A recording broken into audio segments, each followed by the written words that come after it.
All righty, everybody, welcome back. Sam's Army bonus episode number 10. Shout out to our resident professional, Tommy McGunner, who is joining us today in welcoming to the program Executive Director of the USL Players Association, and more importantly, one-time captain of Forward Madison, my beloved club, Connor Turbo Tobin. Welcome to the program. So the point of this is we're going to get to the bottom of the CBA negotiations that's going on with the USL right now. The journey, shall we see, towards a CBA. But for the first, off the top, how are you doing, Connor? It's great to have you on. Yeah, thanks for having me on. It's scary that I'm still remembered for playing at Madison because that was terrible. I certainly was not doing good things back then. So it's it's great to be here. Listen, you represented the club well. You were a very good face of the club, and they needed a personality, and I think you were that. We don't need to worry. You got to work with what you have. Exactly. So we'll be diving into the CBA and sort of what the importance of that is, so people really understand, and also sort of what the status is of the negotiations. We'll get to that in a second. First, we got to let our loyal listeners and viewers for the beauties in the Discord live chat who might hop on here. If you're not in the live chat, get in the Sam's Army Patreon to get in the live chat and in the Discord community, the best little soccer sicko community around. But as I was saying, I got to let these people get the measure of the man who is Connor Tobin. So got a couple hard-hitting questions to start us off with here. Question one. Your options here. It's a multiple choice question. Forward, midfielder, defender, goalkeeper. Which is the easiest position to play? Oh, it's goalkeeper by a mile. Oh, God, I love this guy. You're already in my good graces. I have told some people this. I could not wrap my head around goalkeepers. They spend their whole life training to catch a ball, and then they can't catch the ball in the game. What are we doing? And then we show up to training, and they're playing like two-touch juggling. No, just pick balls and catch them. Like that's what you guys do. Do it in practice. I swear I did not prep for this. I did not coach Connor with his answers, but that's the best answer I've ever received from that question. So you're already you're a winner. It was a pastime in terms of my playing career, just chirping goalkeepers. Listen, it's big brains. We all think the same.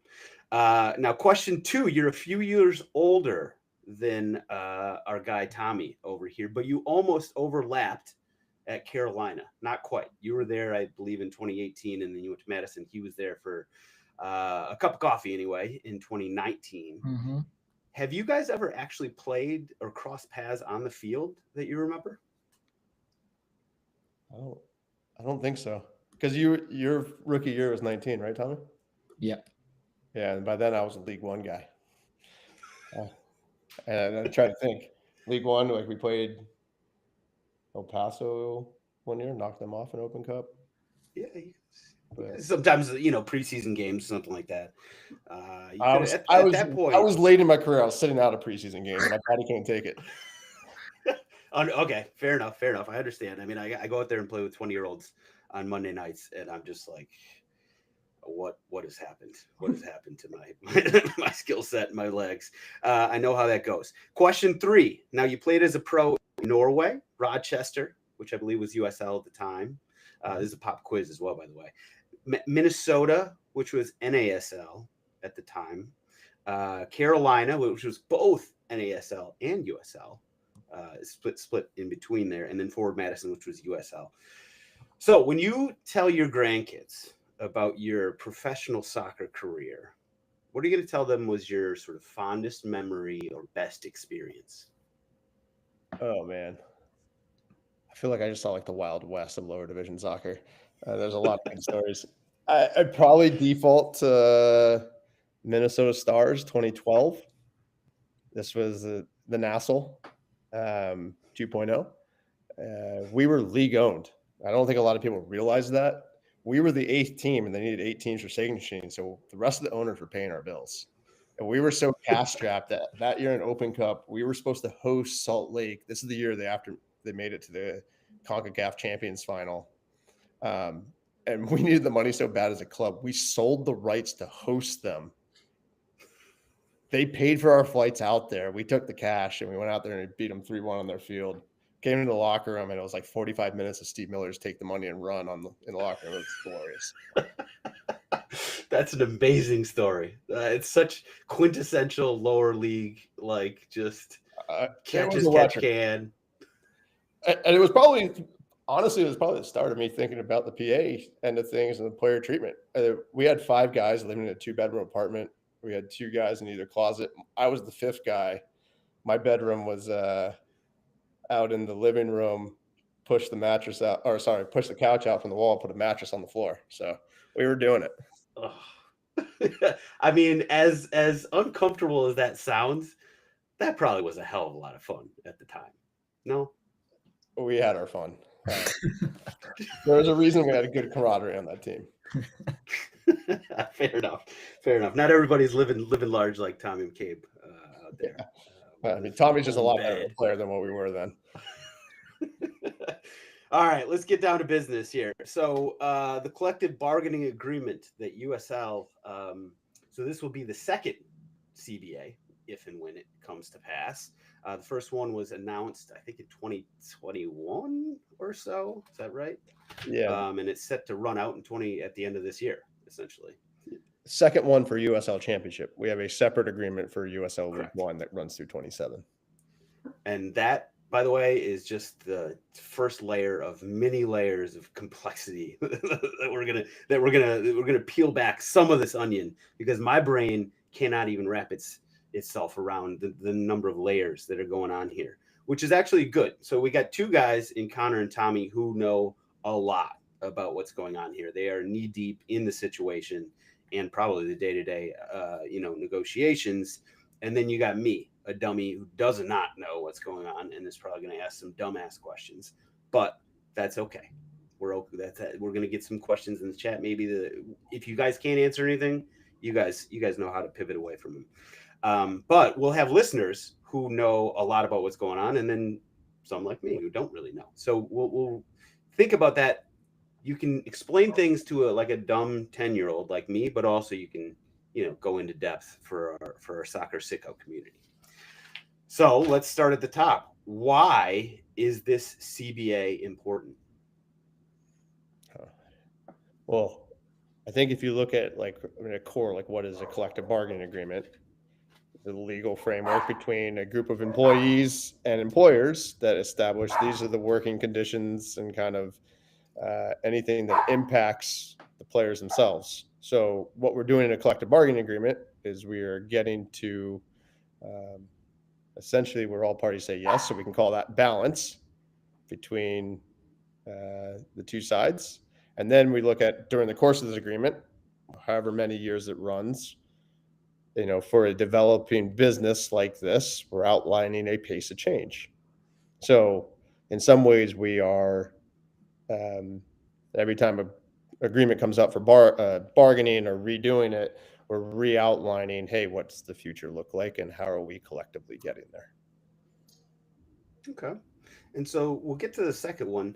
Quickly on the first CBA that, was announced 2021, it will end at the end of this year or will expire. How have things changed over the course of the last, say, 4 years? Yeah, I don't think you can undersell the impact of that first collective bargaining agreement on the trajectory of not just USL as a league entity, but lower division soccer in this country. I'm joking about it in terms of my career, but for a long time, the lower leagues were so unstable. Leagues coming and going, clubs coming and going, and that instability greatly affected the playing conditions. So, people at best kind of living on the margins, trying to carve out a career. It meant that we've always had this attrition of players leaving the sport for other industries because it's just not viable. And I would say that was not just indicative of the time that I played. I remember coming in as a rookie and I'm hearing that from the generation of players before us. And they were saying that they were told the same things by guys in the late 90s. And so this first CBA was the first time that a line got drawn in the sand from a CBA point of view, a legal framework that said, no, these are the minimum conditions. And what we've seen over the last 4 years is we've started to transition what the lower leagues are to being something that is, I think, a better quality, a higher stature. Definitely perception of this league is starting to change. And what we're really trying to get to is how do we make the lower division stable enough as a profession that, a young player in this country, if you have aspirations of playing, sure, MLS is great, but like there's other pathways that you're not having to leave the game to take a career in finance because it's just not viable. So I Hmm. think what it started to do in terms of the first CBA was how do we start to take steps towards that? We're not there, which is part of the reason we're in bargaining right now. And there's part of the reason there's a lot of tension in bargaining. What do those next steps look like? What I don't even know how to get into this, but there's people understand or understand some of the complexities of MLS and the single entity and that sort of thing. You were talking before we got on air about how different USL is, and one of the differences that I can see just from as somebody who's outsider, when you are doing these CBA negotiations, there's three parties involved. You have players, you have the club owners themselves, and then you have the league itself, right? So, I mean, how do you even have a negotiation between three people like that? And who's the bad guy? Yeah, I think when you think about this, a lot of people struggle with this concept. I think you have to step back and consider how most sports leagues work. For example, if I wanted to buy my local NFL team just because I have billions behind my name and that's kind of how I roll, great. I get the ability to buy the 49ers. Um, before I can purchase them, who do I need approval from? I need approval from the rest of the League, owners. right? They got to approve me coming to the Yeah. table. Why is that? It's actually when I'm buying that franchise, I'm becoming 1/30th of the NFL. That's the collective group that makes decisions on behalf of the league. I know oftentimes Goodell or the commissioner is rolled out in front of everyone. Who employs them? Who makes that decision? Who has the authority to get rid of them? The collective Oh, group, it's the the owners. collective Yeah. group of owners. And I think what one of the things that people do not realize about USL, that is not USL structure. The league itself is privately held. And so they sell franchises.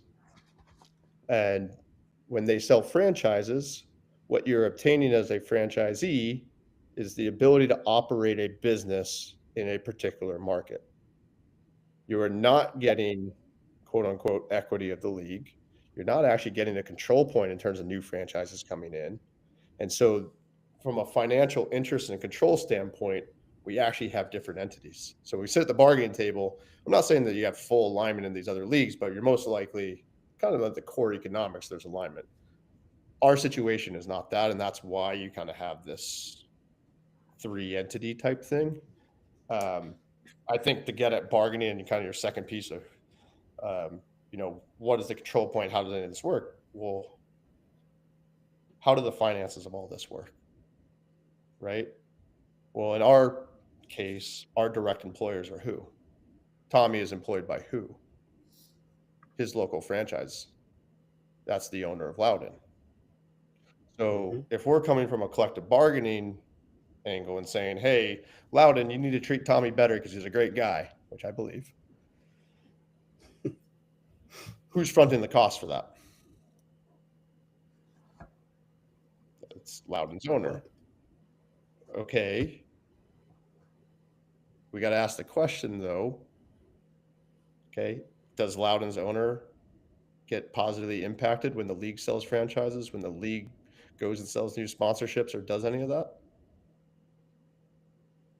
And so you Yeah. kind of have this weird piece where this whole system is based upon a game that's being played by players like Tommy, but we have two separate types of entities that are benefiting off of it, and their financial relationship impacts the ultimate conditions of how Tommy is treated. I don't know if that makes sense. It does. It just, I don't know how you ever come to an agreement. I don't know how you ever reach any sort of accord when you have three different entities with all different, pushes and pulls. Yeah. I don't know. It It is it seems is like very much complicated. challenging. Our bargaining dynamic is different than other leagues. It's part of the reason that, hey, we're 13 months into bargaining. I don't think a lot of people realize that because it's been kind of quiet. It takes a lot to try to align everyone here. There's a lot of different interests, and how do we get everyone to this idea of what is balance within this right now, and what does balance look like through the course of the agreement? Um, that is very, very difficult. So, quick question from the chat, just a logistical question. If all the teams are separately owned and operated, this is from Justin, how does the TV marketing slash revenue get split across the teams in the league? Yeah, I think that's a great question. Ultimately, if you look at the legal document that would control the relationship between a franchisee and the league owners, it's a franchise agreement. So any sort of split of revenue or control would be outlined in that. Be my understanding that a lot of those things are controlled by the league entity, and any sort of flow back, as I understand it, would be elective. Okay. Tommy, listen, you've been sitting there looking all smart, big old brain. What's pipe up here? What's the sticking point? What's the holdup? Yeah, I think Connor touched on, and I've been somewhat privy to some of that change since the first CBA. Is just the general improvement of standards, and I think it's obviously a continuation of that. As players, like we want a league and clubs that invest in our players. So one, we have a better product than we can put on as players because ultimately we are the ones who play the games, and we think that helps the league grow and become stronger. So I think the sticking point for us is we're asking for basic standards um, that we think kind of reflect and agree with the standard of professionalism that has grown over the last CBA, and then also can protect player welfare on and off the field. So I think that's something that our player pool feels really strongly about, and it's just a continuation of change for all three parties to put out a better product. So, what are obviously, you guys, there'll be some things you guys can't go into, just sort of a little sensitive with negotiations and everything. But like, what are the big things the players want that the other sides, be they the club owners or the league, are like they don't want to give you? Yeah, I think the core of what player pool is pushing for here: safe working conditions, fair pay, and employer provided healthcare. We don't think that these are optional. We think these are baseline standards, and to get to these sort of standards, it's going to mean better soccer. That's for players, that's for clubs, that's for fans, that's for the league. We feel like that is critical to kind of continue on this trajectory. Um, that a lot of the announcements about the league and kind of the general direction is really positive, but hey, we've got to make sure that the day-to-day reality is in connection with that. And then So now, go Tommy. I'll touch on this one thing that obviously Connor talked about. Hey, pre CBA, and it still happened during the first CBA, is people choosing different career paths instead of kind of different leagues. And I think part of that is you get to a certain age where naturally people all across the world have families, kind of need better paying jobs or healthcare to support those families. And I think one thing that we're looking for is kind of from a players union standpoint, it'd be great if we can keep players in our ecosystem for a longer period, and that with kind of fair pay and healthcare, we think players can have longer careers, and the league's able to retain some of its talent. And obviously, there's maybe different development pathways of clubs wanting to sell players or keep players for a longer period. But I think with fair pay and healthcare, players don't have to choose between alternatives. They can play soccer, and so that's a big part as well. So when you guys talk, go ahead. I would piggyback just one thing here, and I think this gets missed a lot. No doubt, we're not at the top of the pyramid in terms of U.S. soccer. A lot of people will focus on MLS or focus on Europe or the national team. But the reality is, we're not at the top of the pyramid in terms of U.S. soccer. A lot of people will focus on MLS or focus on Europe or the national team. But the reality is, we're not at the top of the pyramid in terms of U.S. soccer. A lot of people will focus on MLS or focus on Europe or the national team. I would argue that this is one of the most important conversations that needs to happen in U.S. soccer right now, because the more we're pushing the standard at the bottom of the pyramid of what is professional, it moves everyone else higher. So to Tommy's point, if we can make this a more sustainable occupation for the best players to stay in this level longer, we're raising the level of play. If we're raising the level of play at championship, that's certainly going to push all the levels above this. And I believe that there is a knock-on effect that goes all the way up the pyramid to even our national team. And so this isn't some just, hey, a group of players saying, hey, we want more in this. Certainly that's part of the conversation. But I actually think there is a bigger conversation in terms of where is the sport going in this country? And this has a direct impact on that. I think you can also look directly at Loudoun for this. Pre-CBA, $0 contracts to what it is now. We've had, obviously I wasn't here in pre-CBA days, but have heard stories of this club compared to where it is now. And now you have having players who have come through here that are playing for the US U20s, that are playing for the national team, getting called up to other national teams in our region. So I think you look at a club like Loudoun, even if it's not your Louisville kind of standard, or kind of everyone associates in USL a development pathway with Orange County, there's still a direct impact on kind of improving our standards and raising the floor here, and what it can impact US soccer and just global soccer as well. So when you say fair pay, is that raising the minimum essentially, or what exactly do you mean? For sure. I think when you look at the back end of rosters right now, of kind of where the minimum economic standards are, one, we're not on 12-month contracts as it stands right now. So getting to a year-round pay, I think, is a critical piece of being fully professional. I think the second piece is right now our minimum compensation, which, by the way, is not just salary, but it could be inclusive of any housing benefits or insurance benefits if the player receives them. The lowest rung of players, $26K annually. I would challenge anyone, if that's your full-time job, how do you make ends meet? How much are you actually able to focus on your career and do the things that we know have a huge impact in terms of your playing career? How do you eat right? How do you take care of your body right? Without taking on supplemental income? But if you're having to go drive Uber or do these other things, it's arguably detracting from your ability to go and perform and to get to a higher standard and push this forward. Mm-hmm. This is a question that you guys would obviously know. I should maybe know myself, but our USL Championship, are there a lot of guys that are doing Uber, or I know coaching is a big one, but is what your teammates, Tommy, are most guys doing second jobs, supplemental income in some way? No. Okay. The only qualifying piece I would say to Tommy's piece, I think Tommy's accurate in the sense that this would not be the majority of guys, but we certainly have a segment of the player population right now that's at the margins, that a lot of them are having to do secondary activities to make this work financially.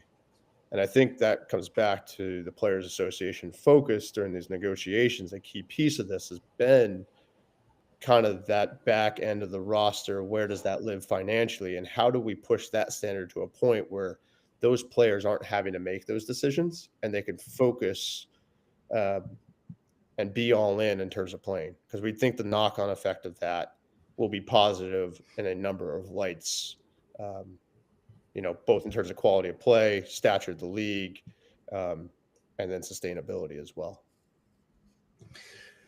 I think one of the big things that I've heard discussed about the CBA, and Drew in the chat just asked about it, is healthcare.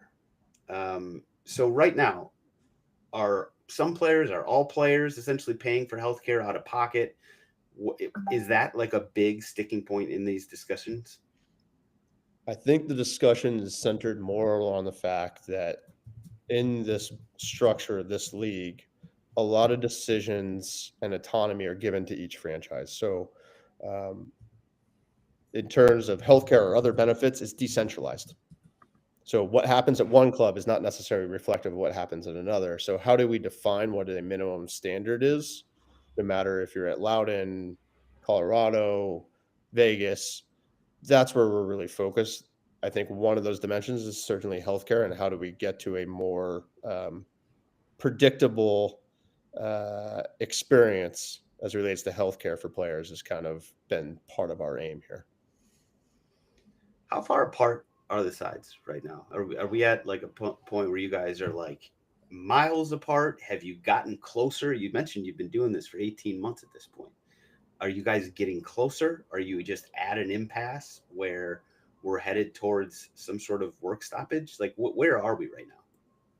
I don't think we're at an impasse. The sides are talking. We're continuing to try to close distance, but we still have quite a bit of distance between the parties. Um, I think one of the things, as you alluded to, we've been at this for 13 months. I think there is some frustration, particularly from a player point of view, about where things are. And I think there would be a desire to be closer. And that's maybe why you're starting to see this, at least from a player side, being something that's being talked about a little bit more publicly. Just got another one on healthcare from Justin. On the basis of healthcare, is it current care or future care? If someone on Hartford, the Furtado boys are Hartford fans, need an MRI, do they have to pay for it or just go to the local hospital on their own accord? Yeah, I think there's a number of aspects around this conversation that are relevant here. And again, it all comes back to the structure from my point of view. Um, there's kind of different buckets of what we're talking about in terms of player care. I think when we talk about a workplace injury, so Tommy gets hurt in training or a match, that would fall into kind of workers' comp. One of the things about having a decentralized structure with franchises, the workman comp structure that Tommy's going to be impacted by is going to be dictated by whatever state Tommy happens to be in. So there's an unequal legislative environment that we have to navigate as it relates to how does an injury get taken care of? What does that actually look like? There is a separate bucket when we're talking about employer provided health care of, okay, this is not a workplace injury. Let's say it's more, knock on wood, but like a car accident or something like that, or something that could have an impact on Tommy's health. How does that get sorted out? What does that look like? So I think this conversation is much more nuanced and dynamic as we think about how we navigate that. What I would say, in terms of like, let's say the former piece on like a player injury, because this is decentralized, the player experience can vary greatly. It's not atypical that sometimes, hey, we're struggling for workers' comp claims to be filed, which means sometimes, hey, we're left chasing medical bills, or medical bills go unpaid for some period of time. And then, hey, debt collectors are calling players. And how do we sort through that? What does that look like? That doesn't mean that's everything or that happens at every single club. What they're saying is there's a range of outcomes, and certainly from a players association point of view and a player point of view, standardizing that, eliminating some of these really terrible use cases is pretty high on our priority list. Okay. Let's see. By the way, point of clarification, maybe even correction. The Furtado boys are not Hartford fans. They are Rhode Island fans. My bad. All right. The big question that I haven't brought up at this point, another layer of complexity, but I think everybody, especially fans, are really excited about when you hear about USL right now, is the prospect of relegation and promotion. How does that just sort of the concept of that looming over this and the addition of a Premier League level tier for USL, like how is that? Does that even factor into these negotiations? Is it a key part? How does that play into this? I would say it absolutely plays a part. As soon as we bring in another league, we're going to foundationally change the economics of this current league. And that, because it changes the economics, it'll change what it is in the sense of that balance. So I would say it actually has a very big effect. Then we can get kind of deeper and more nuanced. Okay, from a legal structure standpoint, is this the same league? Is this a different league? If this is a new league, okay, and Like, are those group of workers for a new league actually represented by a players association? If they're not represented, what's the trickle effect in terms of baseline standards? What does a grievance process potentially look like for contractual disputes? What does, a right to a second medical opinion look like? Who gets to establish that? What does that look like? Then what's layer on top of it? Let's assume that, hey, there's not representation rights for that group of workers. If we have teams that leave USL Championship and go to Division One as part of the launch of this new league, we have a group of workers that had potentially negotiated better standards on a range of things, potentially taking a step back in terms of what those standards look like. So even before you get into like the core economics, like there are structural questions around this, and like, how do you answer that? What does that look like? I would say foundationally, and let's even take away the league's announcement about this back in February and just kind of historical rumblings about Pro Rel. From a players association standpoint, all of this is fine and well. I think, like other people in US soccer, there is some part of promotion relegation that is super exciting. However, putting on the player centric side of this, which is what the organization needs to do, those things are only super exciting if players are taken care of along the way. I'd also say that any implementation of a structure like that is a foundational change in workplace conditions, which means it's a mandatory subject of bargaining. So until that gets bargained or sussed out, with the Players Association, how are we actually getting to this? And so some of the piece from a player point of view and also a PA point of view, this has been a little bit of cart before the horse. Yeah. I mean, it's so complicated that, like, just at a simplistic level, are you negotiating this CBA? At least, is everybody sort of thinking, okay, we're going to have a CBA in place from now until promotion and relegation is implemented in, like, say 2028, or how's that? How are the discussions on that? I would say that's an active topic of conversation and bargaining, and trying to figure out the specifics of this is, from our point of view, pivotal to understanding, whether we're getting to what we feel like is balance in terms of a collective bargaining agreement and the standards that we negotiate. Another one from the chat, from Justin. How does the ownership structure of USL and relationship with promotion and relegation compare to the rest of the world? Obviously England, Europe, South America, Mexico used to. Everybody has promotion and relegation, so obviously there's precedent to use, I assume, but obviously the US is a different animal. Again, I come back to the unique feature here is that the league itself is privately owned. If you go look at like Football League or something like that, when you win promotion into the Football League structure, now you're part of the decision-making mechanism for that. You would share when the league packages broadcasting rights, those are distributed. There's all these elements where there's more of a collective interest. I think the difference with USL right now is where those points of control and who controls what and what is kind of mandatory in terms of pulling other entities in that conversation or not. Tommy, you've been quiet. What are you thinking? Nope, I leave these points topics to Big Boss over here. What can fans do to help get a deal done? I can answer this one. If you could just told me to do this one, that would have been better. I think like part of it is, like Connor said, we've been at this for a while. And so I think you get to a certain point where we want to address, hey, we're still bargaining, we're still in active discussions, but we do think that fans and media deserve to kind of see behind the scenes what's going on. And I think what's important for fans to understand and then also use their own voice to put the same message out there is that we can stand together in this for fairness, and that we're fighting as players to ensure that every player in every league can train, live, and compete under what we believe are fair and safe conditions. And as a players union, we're committed to that. And when we have fan support behind that, we think that's fantastic. So for us, if if you love your local club, which we've seen a lot of people in our Discord, in our chat really do, we're supporting local soccer. We think you should care about this as well. And you should care about us as human beings, not just players as well.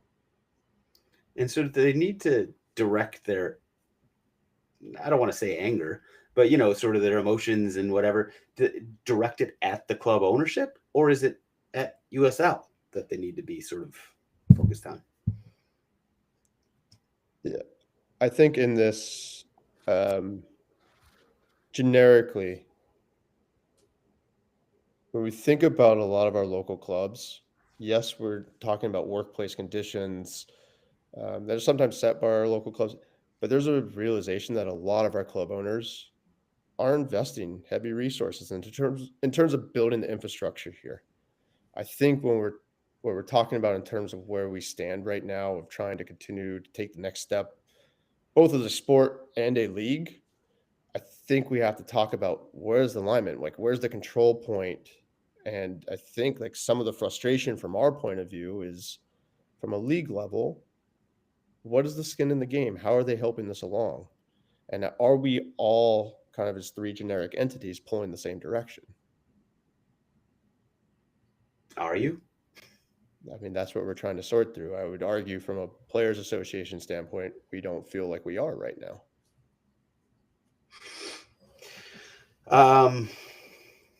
Let's see. So how do you see this playing out? Yeah, I mean, I think we're committed to the collective bargaining process. Like, this is our vehicle to do this. And yes, we're having conversations. Yes, we're frustrated. We're also committed to trying to figure this out. We think it's important. We're coming up on a World Cup year. There's going to be more eyes on this sport than there has been in a while. Continuing to make sure that, hey, we're putting the best product on the field and we're moving this thing forward in that context is really important. There's also, hey, these big, hairy, ambitious goals that the league's laying out. It's exciting. But we need to be working towards that collectively, league, clubs, players. And I would say from our point of view, we would like that to actually come together and to feel like all three entities are pulling that same direction.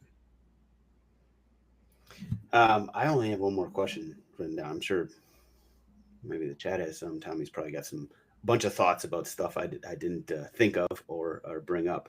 But here's my sort of, it's almost more a fear than it is a question, because we've seen a lot of work stoppages and things happen in the world of sports here in the US. It's just sort of a fact of life, unfortunately. But the people with the money always end up holding the cards in these negotiations. And at the end of the day, when we come down to January, February, March, the league's supposed to get going. If there is a work stoppage of some sort, it's the players who need to put food on the table. It's the players who need to pay their rent and all that stuff. So my sort of fear is that they're the ones who always get sort of nailed at the end of this. How do we avoid that? Yeah, I would sit here and I say, from my perspective, again, these entities that we're talking about, they're sitting at the table. I think everyone has incentive to find a deal. Collective bargaining is not always an easy process.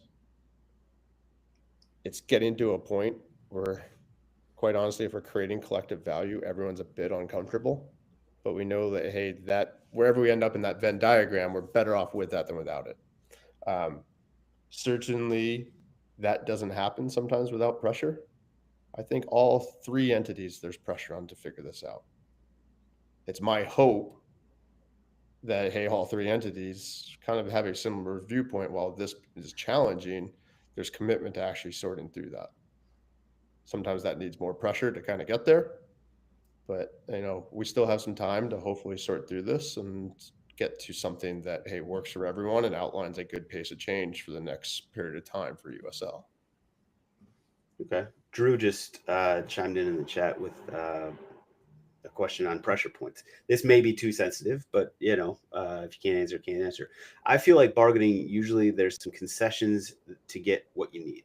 any concessions from the Players Association side that you can comfortably share at this point? Yeah, I think there's been concessions from the jump. Even if we go back to the first CBA, there was an understanding of where the league was at financially.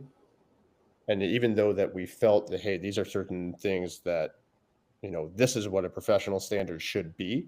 And maybe those are more visceral and kind of, I feel this. There's an understanding that the pace of change to get to that was going to be too big of a jump. There was a realism they're about to do. So some of the concessions and some of these things that, we made from a Players Association standpoint is to reconcile, this is what we want, but versus this is where the business is at and kind of what is that pace of that change. So I'd say some of the concession piece from a player point of view has been what we've accepted as a standard to help this thing grow. I would also say that as we get into specific conversations within this, there are places where I think our organization has been willing to play in terms of rights and things that we have granted to the clubs or to the league to be able to do, that we've made concessions and shown a willingness to be partners. I think from our point of view, where we stand right now, particularly in bargaining, we would like to see that willingness to be partners reciprocated. Okay. Tommy, anything I've forgotten? I mean, there's so much going on here, so many complexities, so many, things. What am I totally missing the ball on here? No, honestly, I think you got a lot of it. Is kind of describing the uniqueness of the league structure here. Kind of some of the main sticking points that the players union is in negotiation with the league, the history, the near future, and the big exciting things that the league has put out there, and how that directly impacts what we're negotiating. So I think those are the main points of conversation, and you actually did a good job of hitting those. I know it hurts you to say that. Okay, I mean, this is great. It's like we're sort of getting a look behind the curtain a little bit at how the sausage is actually made. And obviously there's a lot of steps still to go, but obviously I wish nothing but the best for you guys. And if there's anything we can always do, let us know. I'm always, whenever it had these little issues, skirmishes, I'm always pro player. It's a little weird in this sense because, like, am I mad at the club? Is it the club owners, or is the league? I'm not real sure. I'm sort of in my mind right now, it's mostly the league, because like club owners in my mind are kind of like, yes, there are some deep pockets there, but also there's some just small business owners who are, trying to lift the standard of soccer in the U.S. And those are my people. I want to be behind them as well. Let me be blunt about this. Like the vast majority of our owners, I think they are trying to do the right thing in a lot of things. I think some of what we're coming up against is we're coming up against the structure of how this is set up. And hey, how does the structure evolve so that we can find balance for everyone? And that's not just players. I'm actually talking about clubs too. Because I think there's a recognition from our point of view, like some of the things we're talking about, there's negative impacts on the clubs. That doesn't mean to say like there are not club owners that, hey, you know what, they need to evolve faster than others. Sure, that's part of the conversation. We get a little bit more nuance there. But generically, what we're talking about a structural piece. Is fundamental structural change for the league on the table here? I mean, that's again a conversation that, quite frankly, that's between club owners and the league. I think what we're saying from our point of view, some of these things that we're trying to push for, we're getting pushback on, we think they're negatively impacted because of the structure. Okay. All right, Connor, you're the man. Thank you. Appreciate of course, Justin throws a question in right as I'm trying to say goodbye. I'll throw it at you. Is there a potential for league structure to change, or is that an immovable object as players and club owners band together? Yeah, I wouldn't say that we're probably positioned to be able to comment on that. But a lot of the thing that I keep coming back to is this is about the financial relationship between a franchisor and a franchisee. And that's dictated by a franchise document. We're not privy to those. So to be able to comment on that, I think, is very difficult from our point of view. I think the piece that we can comment on is, hey, in some cases, we feel like that is started to become some of the limiting factor in terms of what the player experience is. Now, one thing, as I was about to say goodbye, now I'm coming up with new things. One thing, like there needs to be, small little bite-sized nuggets that fans can like make placards about, and sort of just quick talking points, right? On things that fans can kind of get behind. They have to be short. Listen, we're goldfish here. It's got to be short and quick and understandable. Is like healthcare, just like separating that from compensation, and everybody gets it. Is that like a key sort of talking point? Is that something that like fans could make a grassroots movement behind? Yeah, what I would go with is, hey, every player deserves employer-provided healthcare. And more, and just so there's that. If we're putting our bodies on the line every week, and our guys are going out there and performing, we need to have that in place. Tommy McCabe cannot be in a position that, if he's not provided insurance, he somehow gets in a car wreck going towards the stadium to go play in a match, that he's left out of pocket on the whole thing. A system like that doesn't work. Yeah. that I can understand. That's an easy one. All right, we'll leave it there. Hopefully, next week you guys announce a beautiful CBA, a big, beautiful CBA that we can all be happy about. I won't hold my breath on that, but that's my hope. If not, hopefully down the line you can come back and sort of tell us where we're at. If there's anything Sam's Army can ever do, and I'm not talking about me, I'm talking about the community.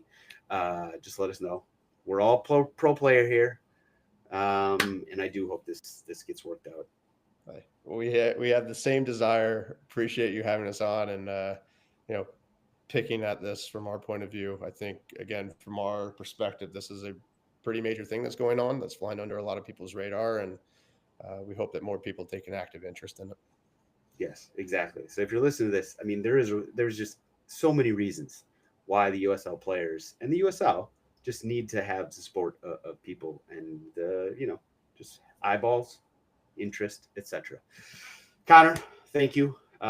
Great to connect. Hopefully you'll come back on and tell us all about the big beautiful CBA when it comes down. Tommy, you're the man. Thank you as always. Everybody that's listening, thank you, and everybody, especially in Discord, you're beautiful. We will see you guys again next week. Cheers.